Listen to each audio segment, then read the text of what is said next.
13 अगस्त 2024 की रात को दो उम्रदराज माता पिता एक अपने स्थानीय थाने पर रिपोर्ट लिखाने पहुंचे। वहां पर पहुंचकर ये बोलकर रिपोर्ट लिखवाई कि मेरा बेटा आज सुबह ये बोल कर निकला था कि मैं आज जल्दी वापस आ जाऊंगा, लेकिन वो अभी तक आया नहीं। लगता है कुछ गड़बड़ है। वह बोला था कि ज़रूरी काम से मैं जा रहा हूँ, मैं जल्दी से जल्द घर वापस लौट आऊँगा, लेकिन अभी तक वो घर पे नहीं आया और उसका मोबाइल भी बंद आ रहा है। हमें कुछ अनहोनी होने की आशंका लग रही है।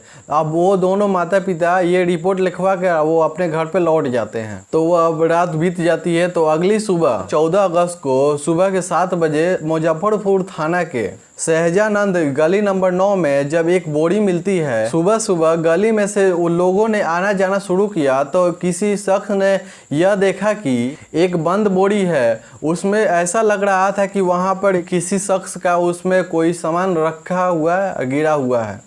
तो वहाँ पर कुछ लोग यही सोच करके उस बोरी की तरफ बढ़े और वो उस बोरी को तरफ जाकर उसे खोल कर देखा। तो उस बोरी को खोलने के बाद उसके अंदर एक सूटकेस था। तब उसके बाद वो लोग सूटकेस को खोले। तो जब सूटकेस को खोले तो वो लोग ऐसा नज़ारा देखा, देखने के बाद वो लोग डर गया, क्योंकि उस सूटकेस की चेन खुली हुई थी और उस सूटकेस में से एक अजीब सा चेहरा झांक रहा था, या फिर ऐसा कह सके कि उस कोई आम इंसान जो ना देख सके वैसा चेहरा दिख रहा था उसमें से। उसके बाद वहां पर के लोगों ने पुलिस को सूचना दी। उसके बाद पुलिस आई वहां पर और अब पुलिस आकर उस बोरी को निकाला। बोरी को निकालने के बाद सूटकेस को जब खोला तो उसने देखा कि वहां पर एक युवा लड़के की बॉडी पड़ी हुई है। वो बहुत ज़्यादा अजीब हाल में थी। तो उसके बाद उस बॉडी को पुलिस पोस्टमार्टम के लिए भेज देती है और उसके बाद वहीं के लोगों से पुलिस पूछताछ करने लगती है। यकीन मानो जब इस घटना की अच्छे तरीके से खुलासा होता है तो एक अजीब सी कहानी सामने आती है। तो एक ऐसी कहानी सामने आती है जिसे सुनने के बाद आप लोगों को यकीन नहीं होगा। तो उस आदमी के साथ ऐसा क्या हुआ था कि उसकी हालत ऐसी हो गई थी, आइए जानते हैं इस कहानी के माध्यम से। तो आइए इस कहानी के माध्यम से जानते हैं इस देश दुनिया की सच्ची रियल स्टोरी। तो यह एक कहानी शुरू होती है एक बहुत ही इनोसेंट लड़कों से। तो एक्चुअली में वो कितना मासूम है या नहीं है, आप लोग इस कहानी को देखने के बाद मालूम करेंगे। उस लड़के का नाम जयप्रकाश था। वो बिहार के मुजफ्फरपुर जिले का रहने वाला था। वह अपने घर के सबसे छोटा लड़का था और वो अब अपने पैरों पे खड़ा हो चुका था, मतलब कमाने लगा था। यानी कि वो एक पेशे से इंजीनियर था। वह गोवा में अच्छी खासी नौकरी कर रहा था। और दूसरी ओर एक ललिता नाम की लड़की जो साहेबगंज ललियापुर में रहा करती थी, जो कि रिश्ते में जयप्रकाश की ममेरी बहन की ननद थी। तो इसीलिए वो रिश्ते के नाते वो साहेबगंज जाया करता था और वहाँ पर जाकर उससे मिला करता था। और धीरे धीरे ये रिश्ता फ़ोन कॉल में बदल गई और धीरे धीरे ये रिश्ता मजबूती के तरफ बढ़ने लगा। तो उसके बाद मनीषा बीपीएससी यानी कि बिहार पब्लिक सर्विस कमीशन के कॉम्पिटिटिव एग्ज़ाम की तैयारी करने के लिए वो पटना चली जाती है और पटना में किराए के रूम को लेकर वो अपनी एग्ज़ाम की तैयारी करने शुरू कर देती है। और वहीं गोवा में वो जयप्रकाश अपना काम कर रहा होता है। दरअसल इन दोनों की प्रेम कहानी 2021 में शुरू हुई थी, लेकिन वो दोनों आगे चल के अलग अलग शहरों में रहा करते थे। लेकिन उन दोनों की बात फ़ोन कॉल पर अक्सर हुआ करती थी और वीडियो कॉलिंग से बात भी हुआ करती थी। और समय समय पर जयप्रकाश ललिता से मिलने के लिए आया करता था और वो सुनहरे पलों को अपने फ़ोन में रिकॉर्ड भी कर लिया करता था।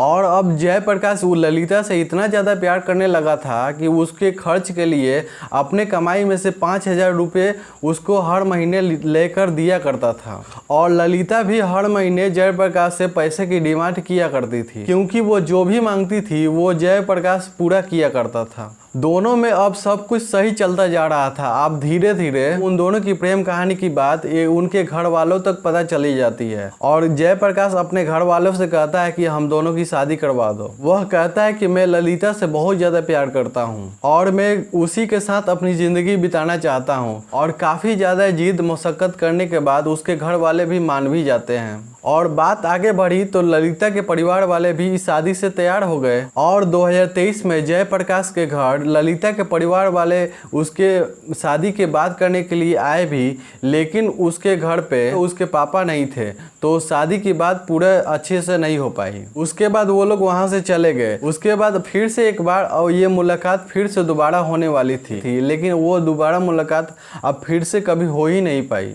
अब साल 2024 अगस्त का महीना, ललिता अपने प्रेमी से कहती है कि तुम अब मुझसे मिलने के लिए आ जाओ, क्योंकि जयप्रकाश अभी भी वो गोवा में ही काम कर रहा था और ललिता के बुलाने पर वह घर पे आ जाता है। और अब वह 13 अगस्त 2024 की सुबह वह यह कह के निकल जाता है अपने घर से, उसे किसी जरूरी काम से बाहर जाना है, वह जल्द काम करके घर लौट आएगा। तो यह बात करके वो घर से चला जाता है, पर वह गया भी, लेकिन अब वह लौट के नहीं आया।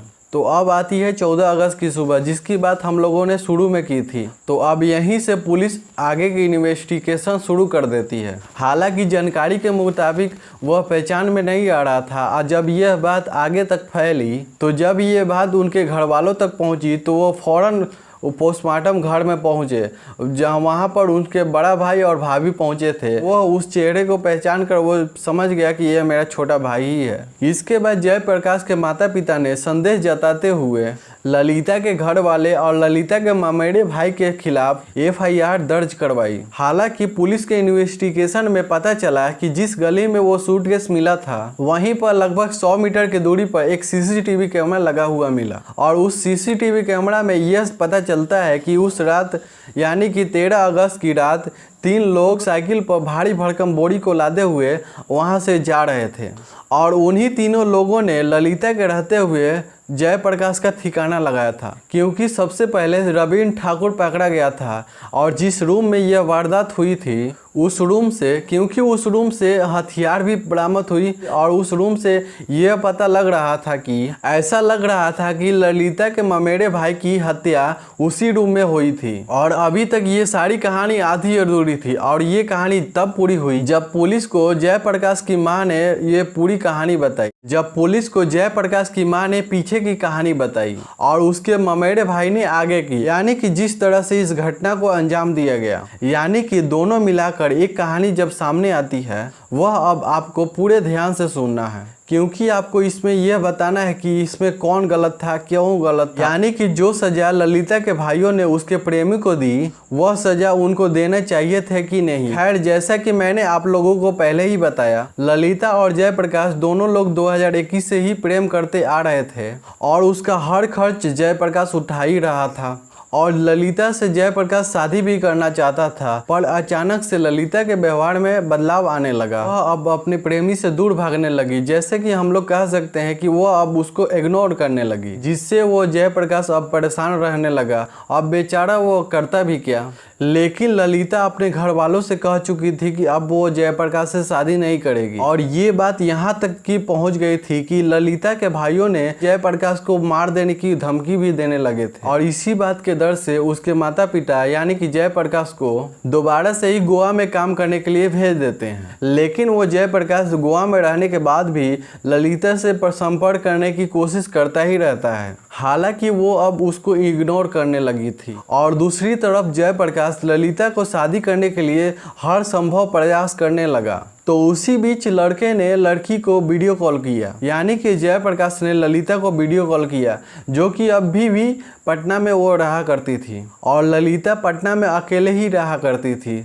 तो उसी बीच जयप्रकाश ने ललिता को वीडियो कॉल किया। वीडियो कॉल पे उससे बात किया तो उसको एक झलक लगा कि उसके रूम में कोई लड़का मौजूद है। तो जयप्रकाश ने ललिता से कहा कि तुम्हारे रूम में कोई लड़का है क्या, जल्दी से फोन घुमा के उसे दिखाओ। लेकिन इस बात पर ललिता बहस करना शुरू कर देती है। तभी वो लड़का उसके रूम से बाहर निकल जाता है। तब वो नजर बचाते हुए वो अपना रूम दिखाती है। जब वो रूम दिखाती है तो वो अपना कैमरा दरवाजे की तरफ करती है, तो दरवाजा वैसे ही हिल रहा था जब जैसे कि जल्दी से कोई बाहर निकलता है। सबसे बड़ी बात यह थी कि ललिता पहले से ही जयप्रकाश को इग्नोर करते आ रही थी और अब पहली वाली बात उसमें रही नहीं थी। और अब ये जयप्रकाश को ये ऐसा नज़ारा देखना, ऐसा जयप्रकाश को लग रहा था कि कोई लड़का उसके लाइफ में आ चुका है या फिर कोई लड़का उसको बहलाने फुसलाने की कोशिश कर रहा है। तो इसीलिए जयप्रकाश ये सारी बातें अपनी माँ को बताता है, कैसे भी करके उसकी शादी ललिता से करवा दी जाए। लेकिन इससे भी पहले ललिता ने जयप्रकाश की माँ से फोन करके कहा कि आप अपने बेटे को समझा लीजिए, वो मुझसे बहुत ज़्यादा उल्टी सीधे बातें करता है। यानी कि उसकी माँ के सामने वो उसकी बहुत ज़्यादा इंसल्टी की। तो अब इन दोनों की बातों को सुनकर जयप्रकाश की माँ को ये पता लग चुका था कि ललिता से जयप्रकाश को दूर हो जाना ही अच्छा रहेगा। तो इसीलिए जयप्रकाश की माँ ने उसको समझाया भी कि बेटा तुम उसका पीछा छोड़ दो और लाइफ में अब तुम आगे बढ़ो। तो फिर जयप्रकाश ने कहा कि माँ मैं उसका पीछा कैसे छोड़ सकता हूँ, मैं उसका कितने दिनों तक खर्चा चलाया हूँ, मैं बहुत ज़्यादा उससे प्यार भी करता हूँ और इतना ही नहीं बहुत सालों तक उसका खर्चा भी चलाया है मैं। तो अब वो अपनी माँ की बातों को ना समझ सका और अपनी जिद में अपनी प्यार को पाने के लिए वो हर संभव कोशिश करने लगा, जो कि अब वो उसका प्यार रहा ही नहीं था। तो वह यहीं पर उसने गलती कर दी। जो पल वो साथ में मिलकर जो बिताया करते थे, तो उन पलों की तस्वीरें जयप्रकाश अपने पास रखा करता था। तो वही तस्वीरें ललिता के परिवार वाले के व्हाट्सएप पर ये सारी तस्वीरें भेज देता है। हालांकि जयप्रकाश यह सब भेज करके ललिता के परिवार वालों को ये जताना चाह रहा था कि वह उनकी बेटी के कितना करीब है, क्योंकि वो उसकी शादी उससे करवा दी जाए, यानी कि वह उससे शादी करना चाहता है। लेकिन उसको ये नहीं पता था कि उसकी ज़िंदगी की ये सबसे बड़ी गलती थी। तो इसके बाद ललिता के परिवार वाले ने अपनी ही बेटी की खुद की तस्वीरें ऐसी देखी तो वह सभी आग बबूला हो उठे। तो ललिता से ये सारी बातें की जवाब मांगने लगे। तब ललिता ने एक दूसरी कहानी बनाकर उन लोगों को बताई, वो परेशान कर रहा है, वो उसके कई दिनों से पीछा करने की कोशिश कर रही हूँ, वो मुझको नहीं छोड़ रहा। दुनिया भर के इधर उधर की बातें करने लगी। तो यहीं पर एक ऐसा चक्रव्यूह रचा गया जिसमें जयप्रकाश फंसता चला गया। जैसा कि मैंने आप लोगों को बताया ही था कि ललिता ने 2024 में अगस्त के महीने में तो ललिता ने कहा था कि पहले हम लोग आपस में बात करेंगे, उसके बाद अपने परिवार वाले से बात करेंगे। लेकिन ललिता और उसके परिवार वालों ने कुछ अलग ही प्लानिंग रच रखी थी, जो कि 13 अगस्त को जब उससे मिलने के लिए पहुंचा तो सबसे पहले ललिता उसको एक होटल लेके गई। तो वहां पर वो दोनों खाना पीना खाया और आपस में बातें की। उसके बाद ललिता उसको अपने ममेरे भाई के रूम में लेकर जाती है, जहां पर उसके तीनों ही भाई वहां पर तैनात खड़े हुए थे हथियार लेकर के। तो जैसे ही वो रूम के अंदर एंटर करता है तो वो अपना शिकार बना लेते हैं वो लोग। तो पहले मार कुटाई करते हैं, उसके बाद उसका डी एंड कर देते हैं। तो जब जयप्रकाश अपना देह त्याग देता है तो उसको एक सूटकेस में डालते हैं। तो वह सूटकेस में फिट नहीं हो रहा था, उसकी चेन वोल खराब हो गई। तो उस सूटकेस को ही एक बोरी में डाला और उस बोरी को लाद कर एक साइकिल पर लाद करके वो दूसरी गली में फेंकने के लिए चले गए। तो दोस्तों जब उन लोगों को सजा मिलनी है तो मिलनी है, तो ऐसी लोगों को कैसी सजा मिलनी चाहिए आप लोग कमेंट में बताइए। तो दोस्तों इस कहानी सुनाने का मकसद किसी को परेशान और किसी को चोट पहुंचाना नहीं था, बल्कि आप लोगों को जागरूक करना है, सचेत करना है। दोस्तों आप लोग सुरक्षित रहें, सचेत रहें। चलिए जय हिंद।